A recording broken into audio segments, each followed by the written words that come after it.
Okay, I apologize again. We have some repairs going on outside the apartment, so you're gonna hear some banging, you're gonna hear some drilling, you're gonna hear some hammering, you're gonna hear a lot of things, so I apologize for that. I can't control it, but we have ourselves the 2024 NHL trade deadline that has come and gone. And for the most part, the Vancouver Canucks did nothing! They didn't do anything! Are you kidding me, PATRIK ALLVIN? Oh my gosh. Take a look at this tweet by Rick Dalibor. No Phil Kessel signing. The Canucks are done for the day, I am told. No moves, and they did not sign Phil Kessel. Cam Robinson said this, that the Canucks teasing us with a Phil Kessel return and then bailing is why I have trust issues. This league needed more Phil the Thrill. And you know, I had to take some time to process everything, just like the past hour and a bit. You know, the trade deadline was over an hour and a half ago. The Canucks didn't do anything. But we did have ourselves a PATRIK ALLVIN press conference where they went out there and said some things about the team.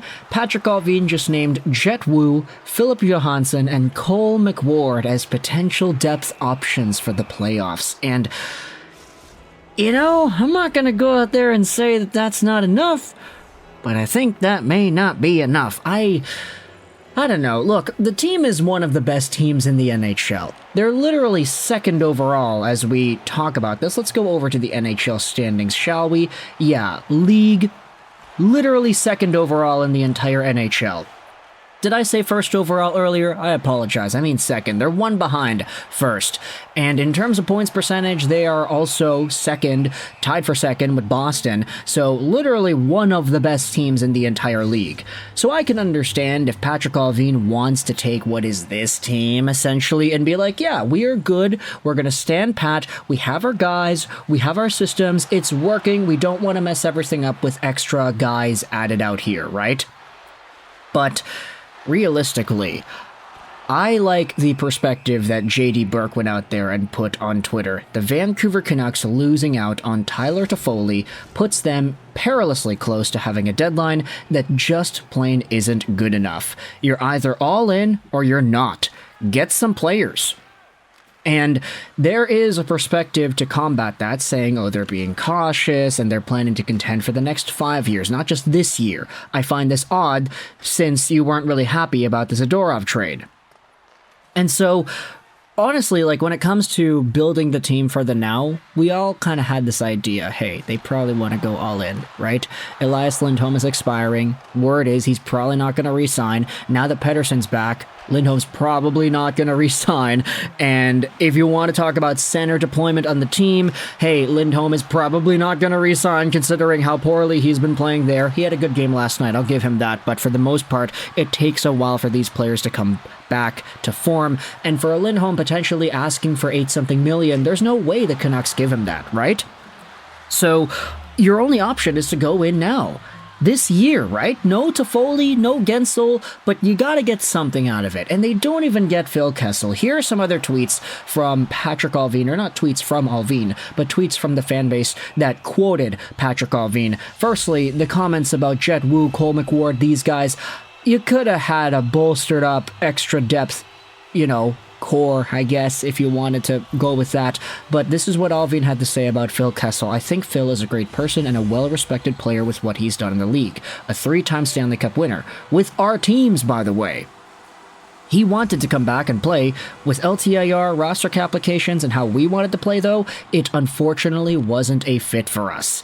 And that hurts, man. That's a dagger, especially with all the news that we had, especially yesterday, with how Phil Kessel and the Canucks were getting close to a signing. It's looking like they're going to sign him. Rick Dalibor said that he initially was skeptical, and then he was a little bit more optimistic, and then it didn't end up coming to fruition. It's like that moment where you have a math test in school, or you have a quiz or whatever in school. You're a little kid, you're a grade schooler, and before you hand in your test to the teacher, You change up 2 or 3 of your answers because you're overthinking it a little bit, and then when you get the test back the next day, turns out your initial answers were correct the first time. That's kind of what this all feels like. It didn't feel real that Phil Kessel would have been able to come over to Vancouver and actually get up to conditioning standards that the Canucks had and be able to play. But once we started hearing, hey, he's coming to Abbotsford, hey, he's practicing with the team, hey, he'll be here, hey, he's actually involved in making this happen,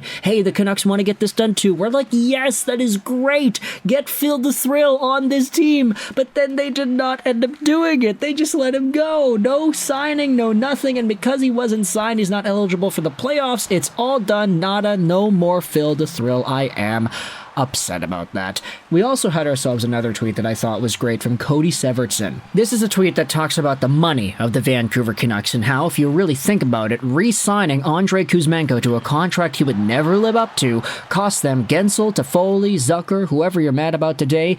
Given the Hanifin return, I bet they could have gotten Lindholm for a lot less if they didn't have to include a $5.5 million Kuzmenko. And that, honestly, seems like a pretty fair perspective, if not one that is kind of necessary at this point. I get it, hindsight is a real thing. You don't want to have any hindsight Harrys here after all. But at the end of the day, because you re-signed Kuzmenko to that huge contract, you had to overpay for Lindholm, you had to pretty much deplete yourself of the assets necessary to get a Gensel or a Toffoli or a Zucker because you had to correct that Kuzmenko mistake. That contract, oh my gosh, dude. Like, you go down the train of thought as to what led to what, and you start thinking about this. The Canucks could have used some of those extra assets. They could have used that flexibility to get somebody else, man. Oh, boy.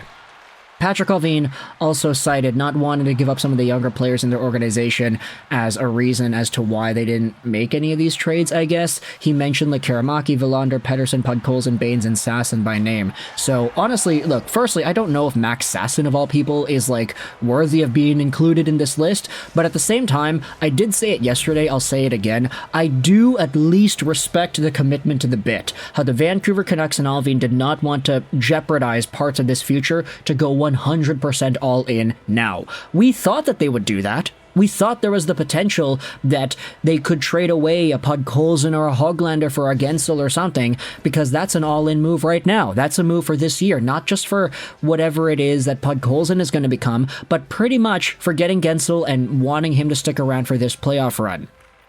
We said that that was a possibility, but after seeing the Canucks not even sign Phil Kessel, not make any of these additions known to their team, you have to at least respect that their plan is not for just now. They want to go long-term. They want to be able to have a team that is capable of competing every single season. They signed Elias Pettersson to an 8-year deal for that reason. Pettersson wanted to commit to a team that's capable of winning, and the Canucks have proven that they're going to be able to do that. And when it comes to the extra stuff, I mean, we'll deal with Lindholm later, I guess. It didn't really seem like he's going to resign. I don't know if that's still a possibility, but we'll talk about that more in the offseason because, hey, UFA period is going to come over. Lindholm is still a Canuck. He wasn't traded to Boston like we thought was possible. So let me know your thoughts in the comment section below about the Vancouver Canucks non-movement, how they didn't do anything at this trade deadline period. They didn't even sign Kessel. So goodbye, Phil the Thrill. PATRIK, ALLVIN didn't do anything. Let me know your thoughts in the comment section below. I hope you enjoyed this video. I gotta go get breakfast because it's been a long freaking day, and bye.